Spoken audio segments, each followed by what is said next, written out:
Home Affairs is only granting me 6-month permits to stay in South Africa, and why can't I get citizenship? The short answer: it's complicated. But there are things you could try. The whole question: I have a couple of questions regarding getting South African citizenship.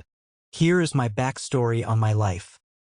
I was brought into South Africa by my mother when I was 10 years old from Zimbabwe in the year 2000-2001, and I am turning 27 this year.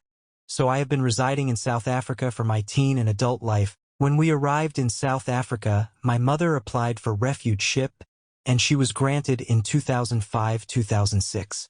And as kids we have been under her file for all my South African livelihood. Whenever we would go to Home Affairs to renew our refugee papers, we were given either 2 years or 4 years permit. She applied for permanent residence, and we never heard from Home Affairs regarding the issue. When my mother's parents passed away in 2010, she traveled back to Zimbabwe to bury them, as she is the only child. Home Affairs found out about this and they charged her and made her pay a fine for that, but now they are giving us 6 months refugee permits. My questions are: 1. Is it possible that we as her kids are getting punished for what she did back in 2010? 2. Home Affairs said they would open different files for us when we turn 18 years old, but nothing has been done, yet will this affect me getting my citizenship? 3. How can I apply for citizenship with the history I have never left South Africa from the age of 10 years old? 4. Do I need to seek legal help for me to start the process of applying for citizenship as an individual? The long answer: thank you for your email asking about applying for citizenship as the 27-year-old child of a registered refugee who has never left South Africa since arriving with your mother at the age of 10. To answer your first question as to whether Home Affairs is punishing you by only issuing permits for 6 months at a time instead of the 2 to 4 years they used to give, it may be that they are punishing your mother for returning to Zimbabwe to bury her parents in 2010, for which she was fined, but I think it is more likely that they are issuing everybody with much shorter permits than they used to, as a way of discouraging people from settling in South Africa.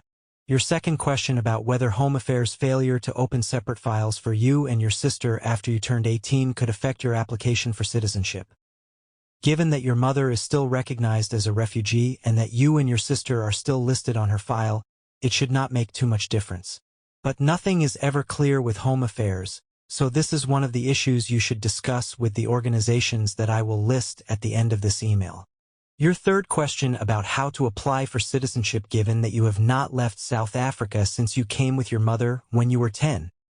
You can only apply for citizenship through naturalization if you have had a permanent residence permit in South Africa for at least 5 years. You would need to apply for permanent residence through Section 27 of the Immigration Act 2002. One of these other grounds is that you qualify as a refugee in terms of Section 27 of the Refugees Act. Home Affairs says, in order to make an application for a permanent residency permit, applicants must first submit a representation to the Minister of Home Affairs motivating why he or she should be declared not to be a prohibited person or an undesirable person. Once you have received a positive response from the Minister of Home Affairs, you may submit an application for a residency on other grounds permit.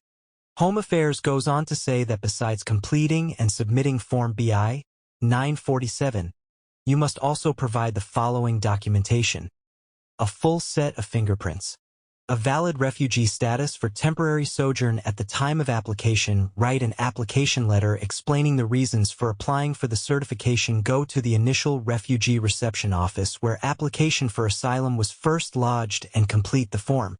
The refugee reception office will ensure that the applicant complies with all the requirements.